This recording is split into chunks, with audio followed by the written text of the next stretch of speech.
بابا لامصب داری با یه خانوم به این خوشگلی و به این ظریفی میرقصی، باش اینقدر سفت واسادی و مردون دور خودت میچرخی، حالا با دستت نزنی تو سرش.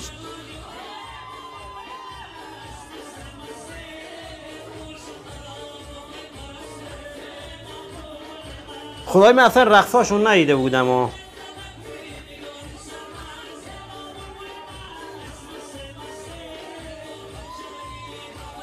اوه چرا اینجوری میکنه؟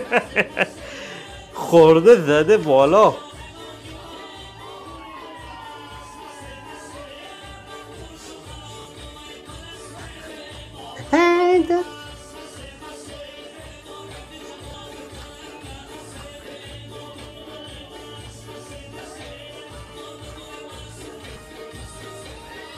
جالب اینه که بچه‌ها بقیه هم نمیان وسط، نمیان جلو، خب همونجا وایسان دارن دست میزنن که دو نفر بیان وسط برقصن بقیه نگاه کنن. این خیلی جالب تره اینجوری، یعنی دیگه چی نیست، به هم ریخته نیست و شلم شوروا نیست، یعنی آش شغل قلمکار همه قرقاتی باشن نیست، وایسادن یه گوشه دو نفر وسط میان میرقصن.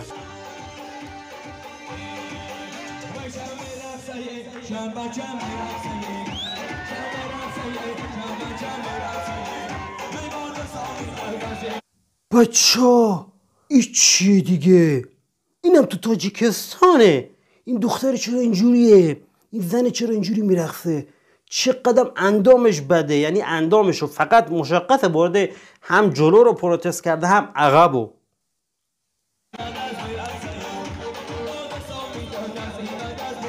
خدایی نگاه کن چجوری نگاه میکنن همه، چقدر شاباش هم بهش میدن.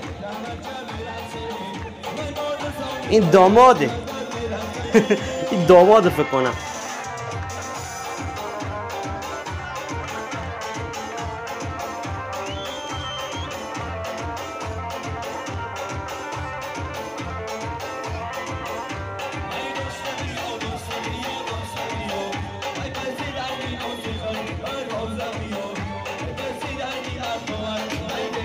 بابا خیلی بد میرقصه این زنه. لرزوندنشو.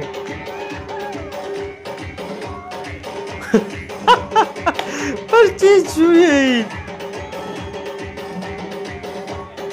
اوه یکی دیگه هم اومد باشه رقصید. توجه کنید بچه ها، خب اون دختری این زنی که اونقدر بی حیایی میکنه و فلان، خب همه چشما پشت سر اونه، دارن به اون نگاه میکنن. الان ببین خب با این داماد یه دختری یه زنی که روسری داره و حجاب داره اومد شروع کرد برقص، نه به اون حجاب کاملت نه به اون رقصیدنه، زیرا به هم نمیخوره.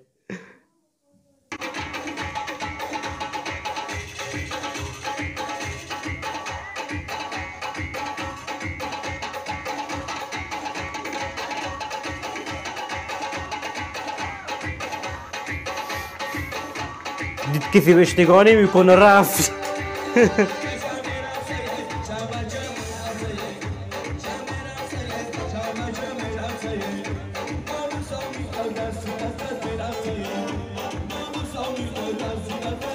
عروسیات کلاً به افغانستان و ایران شبیه، پولا رو همه رو میذارن اینجاش. بابا خیلی بد میرقصه.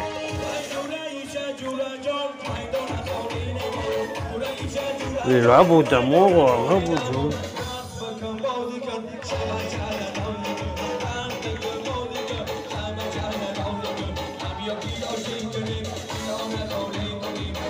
بابا چقدر بد میرقصه، این چه استایل بدی داره. من فکر میکنم بچه‌ها که این زنی که اینجوری میرقصه و این لباس اینجوری پوشیده، این جز فامیلای عروس داماد نیست. من فکر میکنم که رقاصیه آوردن که هم بخندن هم شاد کنه مردمشون، خیلی انرژی داره، مثلا بهش پول میدن بیاد تو عروسی اینجوری برقصه. من احساس میکنم. دامادو نگاه کن، چه دامادیه. وای چقدر با چی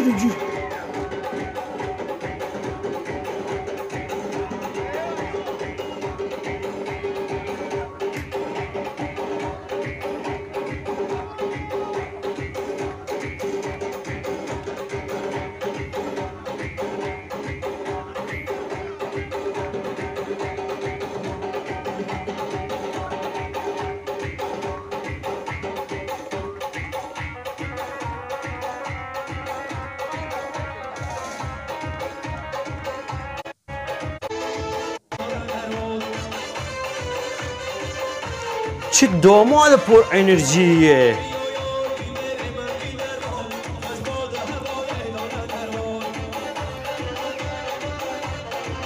رفیق تموم شد اون عروسی قبلی.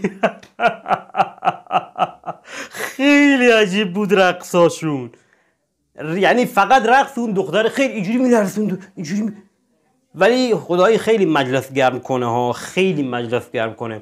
اوه دوباره اومدن اینا. چه عروس مؤدبیه.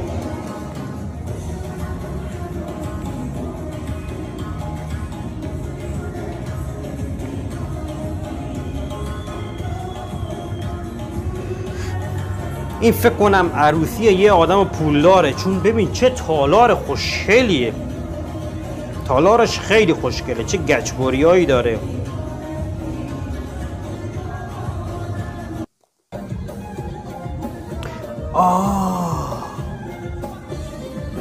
شبنم ثریای این.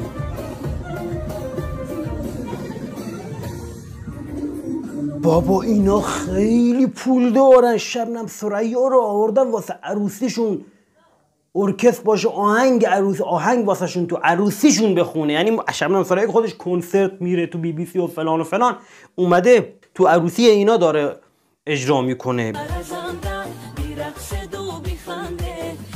مثلا داماد اون بالا وایستاده الان بچه‌ها. خب داماد رفته اون بالا وایستاده، از پایین رفیقاش و اینا میان دست میدن باش و روبوسی میکنن. خب ما اینجوری نیستیم.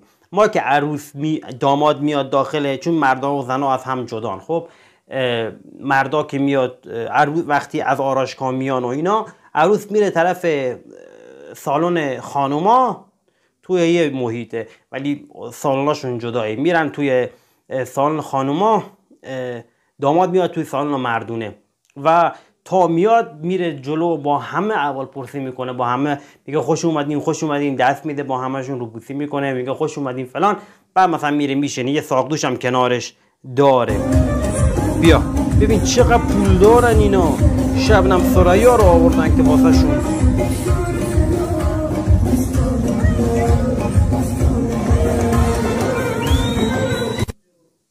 بچه خرج عروسی رو فقط داماد میده، چون توی ایران اینجوریه، خرج عروسی رو داماد میده، خرج مثلا عروسی و اینا همه چیز داماد میده. توی تاجیکستان خرج عروسی رو داماد میده، یا عروس داماد یا عروس یا پدر عروس، مثلا کدومشون خرج عروسی رو میدن.